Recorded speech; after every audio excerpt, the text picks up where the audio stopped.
Please. So, this question from Turkey, Ankara.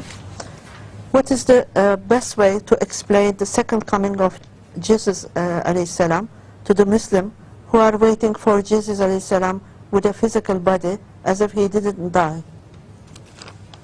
All the questions which you refer to Turkey are from Turkey. They require very large answers. And large answers to such questions which I have already dealt with repeatedly. Almost in every question answer session which we held with Muslims from all over the world, I mean from England, but they represent people from all countries, they asked this question and I answered this. So better send the video and cassette again, please. Choose some video of your life. I shall know you are ready, after the translation.